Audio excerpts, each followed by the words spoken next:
সেটি হলো তিনি বলছেন যে কনস্টিটিউশনে একটি বিধান যোগ করা হয়েছিল যেটা সাংবিধানিক রাষ্ট্রদ্রোহিতা নামে, সেই অংশগুলোকেও বাদ করে দিয়েছেন।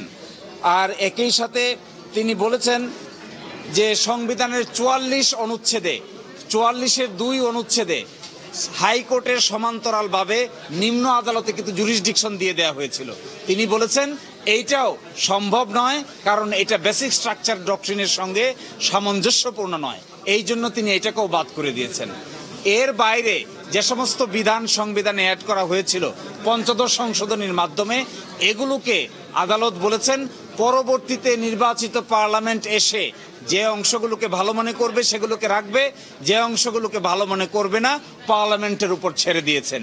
এই 3 তরফার রায় আজকে ঘোষণা হয়েছে। এর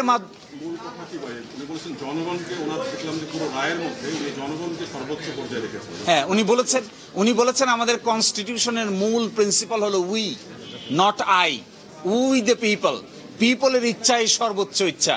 আর্টিকেল 7 বলা আছে যে জনগণই হলো উইল অফ দি এক্সপ্রেশন, যে জনগণের এক্সপ্রেশন যেটা হবে এটাই সর্বোচ্চ আইন।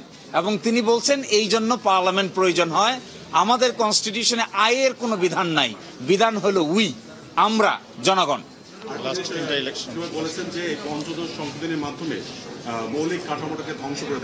উনি বলছেন যে কনস্টিটিউশনে বেসিক স্ট্রাকচার ডক্ট্রিন নামে একটা ডক্ট্রিন আছে। বেসিক স্ট্রাকচার ডক্ট্রিন হলো এমন ডক্ট্রিন যেগুলোকে পার্লামেন্ট চাইলেও কিছু বিষয়কে সংশোধন করতে পারবে না, পরিবর্তন করতে পারবে না। তিনি বলেছেন পঞ্চদশ সংশোধনীর মাধ্যমে এমন কিছু পরিবর্তন আনা হয়েছে যেখানে সংবিধানের যে ফেব্রিক, এই ফেব্রিককে নষ্ট করে দেওয়া হয়েছে।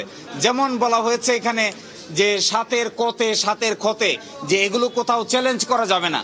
তিনি বলছেন যে যদি সুপ্রিমেসি অফ দ্য কনস্টিটিউশন, দেশের সার্বভৌমত্ব বিনষ্ট হয়, তাহলে অবশ্যই এগুলোকে আদালতে প্রশ্ন উত্থাপন করা যাবে। এবং supreme court is the guardian of the constitution, supreme কোর্টের দায়িত্ব হলো সংবিধান ব্যাখ্যা দেওয়া। পার্লামেন্টও যদি বলে যে সুপ্রিম কোর্ট ব্যাখ্যা দিতে পারবে না, তাহলে এটাও গ্রহণযোগ্য হবে না। এক্ষেত্রে তিনি বলছেন বেসিক স্ট্রাকচার ডক্ট্রিনকে ভায়োলেট করা হয়েছে, উইল অফ দ্য পিপলকে নেগেট করা হয়েছে। সবচাইতে ইম্পর্টেন্ট কথা বলছেন, গণতন্ত্র হলো আমাদের সংবিধানের মৌলিক কাঠামো, আর কেয়ারটেকার গভর্নমেন্ট বলছেন সংবিধানের মৌলিক কাঠামোতে রূপান্তরিত হয়েছে। কেন? কারণ কেয়ারটেকার গভর্নমেন্ট ছাড়া ফ্রি, ফেয়ার, ইম্পার্শিয়াল ইলেকশন করা যায় না। আর যেহেতু ফ্রি, ফেয়ার, ইম্পার্শিয়াল ইলেকশন করা যায় না, ডেমোক্রেসি এনশিওর করা যায় না।